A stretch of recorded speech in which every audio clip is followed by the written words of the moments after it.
Boa noite.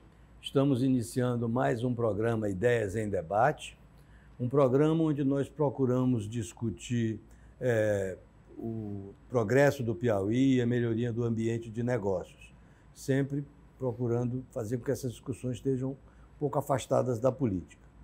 Hoje, a política pública, sim, mas não a política partidária.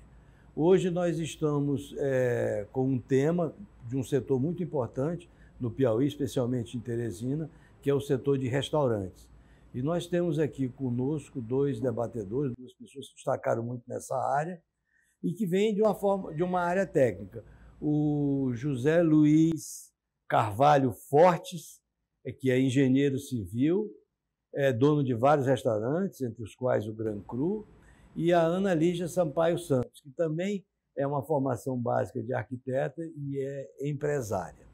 Sempre que nós vamos iniciar esse programa, nós apresentamos uma espécie de algumas informações básicas que a gente chama de síntese do tema, para que as pessoas se situem naquilo que nós vamos falar e na linguagem, nas informações. Vamos mostrar agora uma cartela e apresentar alguns dados desse setor.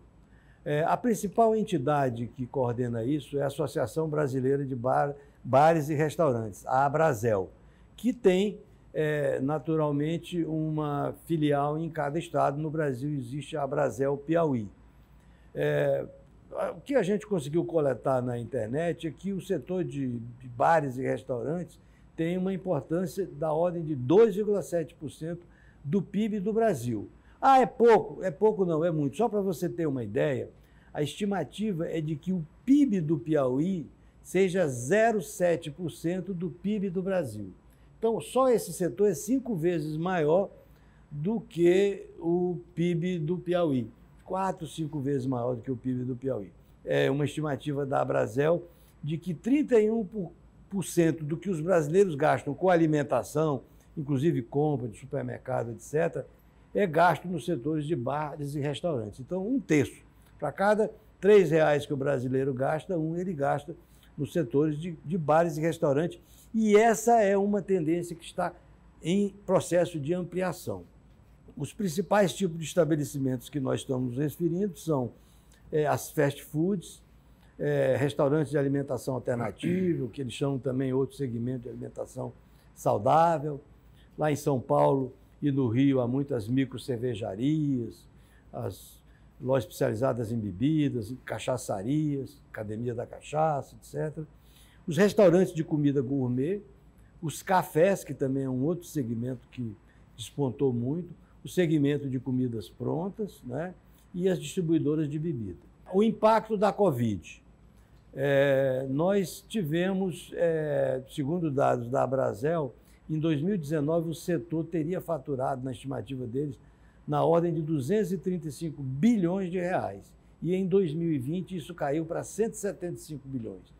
Ou seja, o setor perdeu 60 bilhões, ou seja, praticamente 25% daquilo que ele havia faturado, ele perdeu em um ano.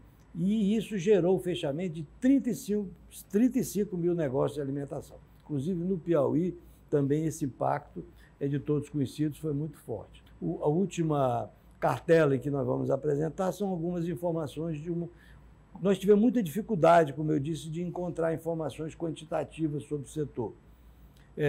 E tivemos em contato com a consultora Séries Macedo do Sebrae. As palavras que estão colocadas ali em aspas não reproduzem exatamente como ela me disse, mas, enfim, dá uma ideia. Que o segmento de bares e restaurantes hoje é uma base significativa da economia de Teresina. E isso nós vamos discutir com mais detalhes com os nossos debatedores. E também citou uma outra coisa, que abre muito restaurante, mas também fecha muito. E fecha muito porque há muita gente despreparada que resolve empreender ou sem capital ou sem conhecimento, achando que vai acontecer um milagre. Milagres normalmente não acontecem nos dias presentes. A executiva da Abrazel, a Natália, nos informou que existem 16.300 estabelecimentos que chamam não familiares, que a gente supõe que seja não pensão, não é? Então é um número significativo. Aí estão incluindo todos os bares, eu não tenho como atestar esses números. Então agora nós vamos, então, propriamente iniciar o nosso debate. Eu queria dar uma boa noite aos nossos debatedores, duas pessoas de expressão, o Zé Luiz e a Ana Lígia.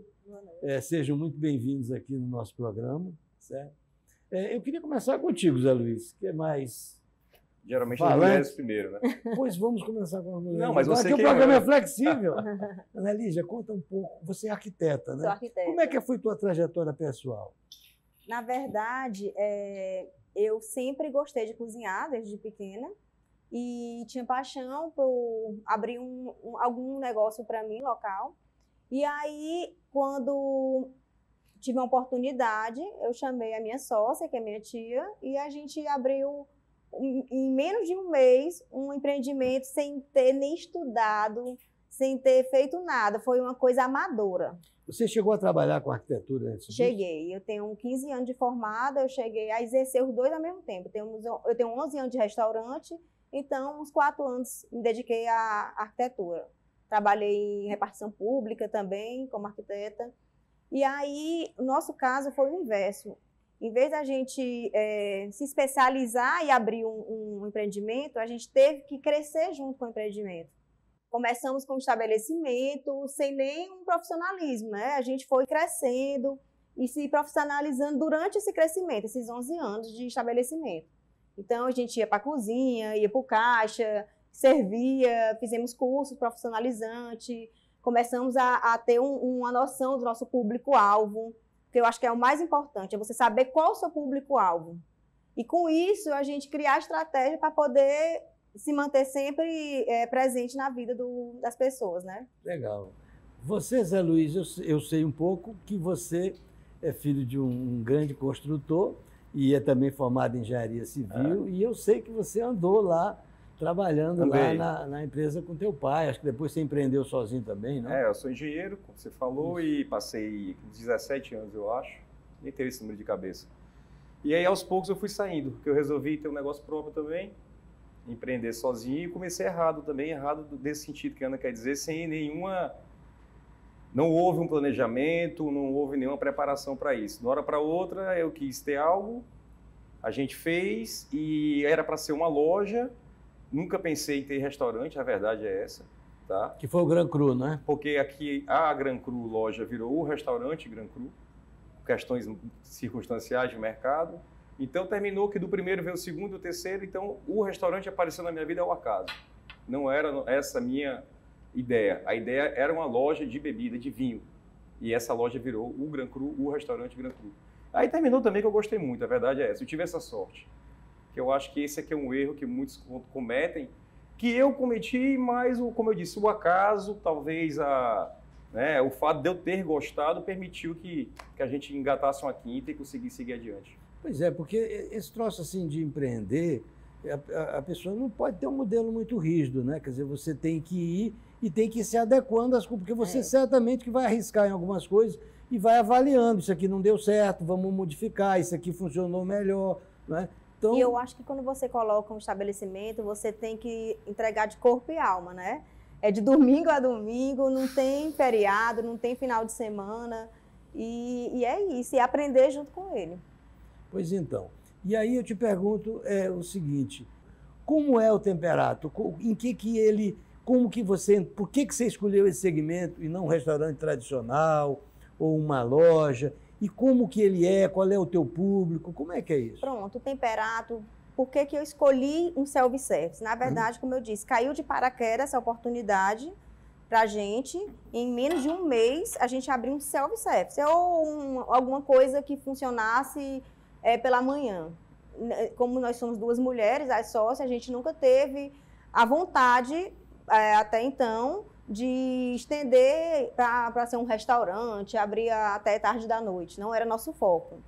E aí, a gente tem, a nossa família tem a tradição de ter uma comida caseira, gostosa. E então a gente abraçou aquela causa em um mês. Foi um mês, no final do ano, eu lembro. A gente correu contra o tempo e abrimos e botamos a mão na massa. E fomos crescendo ao longo desses 11 anos. O Temperato já fez assim, umas 4, 5 reformas, já ampliou. E já tirou o nome Self-Service, hoje é Sol Temperato, porque a gente foi crescendo, né? Ao longo desse tempo.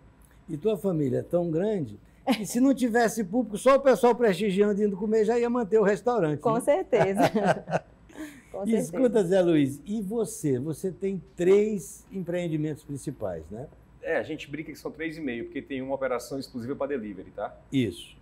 Mas são 3 operações então, de varejo. Então fala dos 3 aí pra gente. A Gran Cru, o Parrilha Gran Cru e o Bora, que tem 1 ano de existência. Faz semana que vem, 2 de fevereiro, 1 ano por coincidência.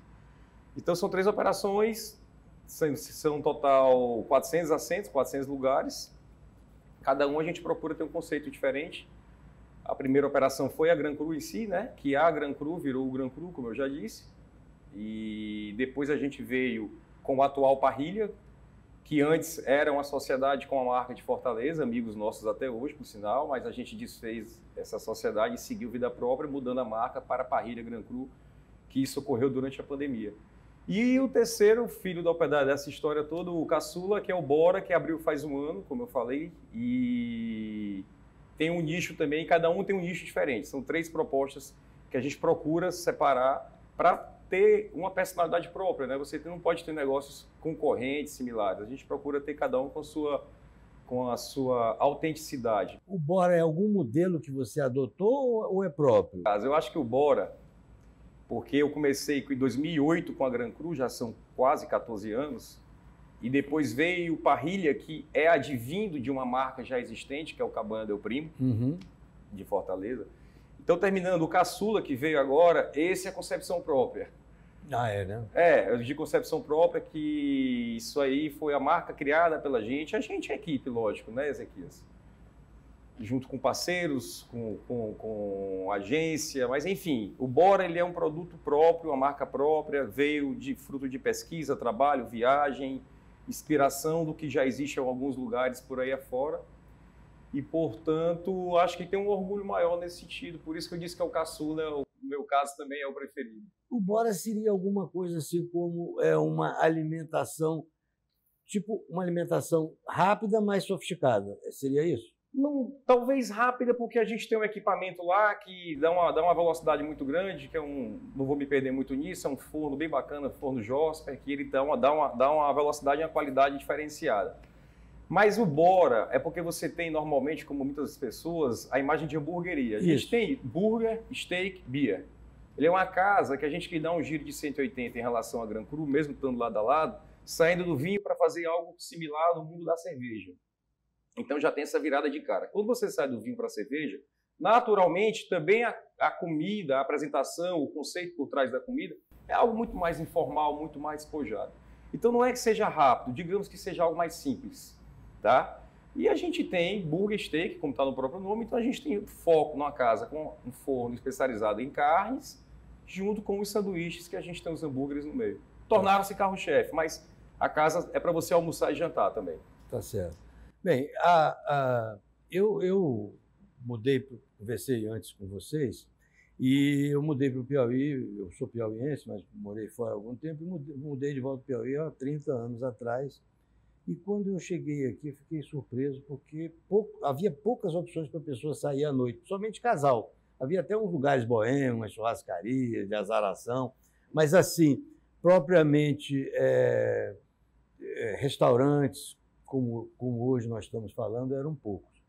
Quando eu mudei para Teresina, a gente tinha o restaurante do Rio Puti, tinha o Beliscão, Camarão do Elias. Tinha o Oriental também. Tinha um Oriental, Oriental já era muito vazio na época que eu cheguei, e tinha muita churrascaria horríveis, aquelas churrascarias picanharias, com todo respeito, eu pessoalmente acho que eram horríveis.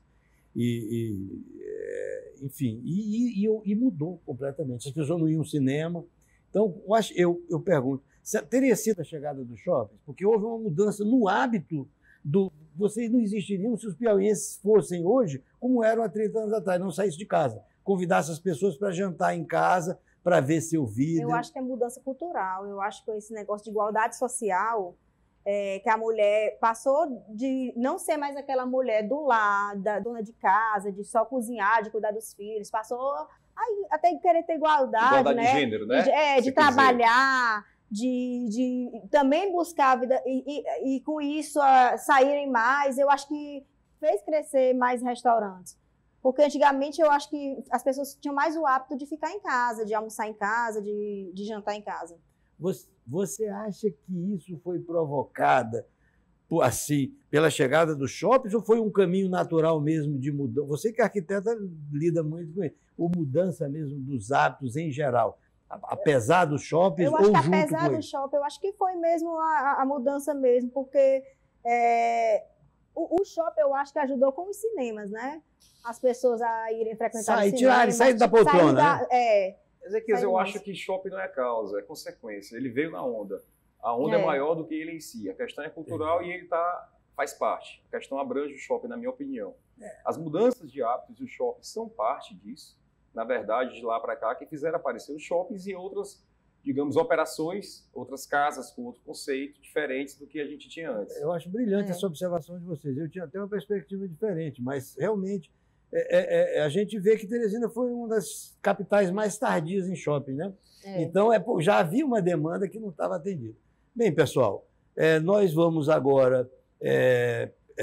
nosso programa é dividido em blocos, nós estamos chegando ao final do primeiro bloco. Aguardamos, por favor, nos aguardem, que estaremos retornando de volta nessa discussão sobre o setor de restaurantes no Piauí. É um setor que interessa muita gente, porque muita gente gosta de empreender nessa área.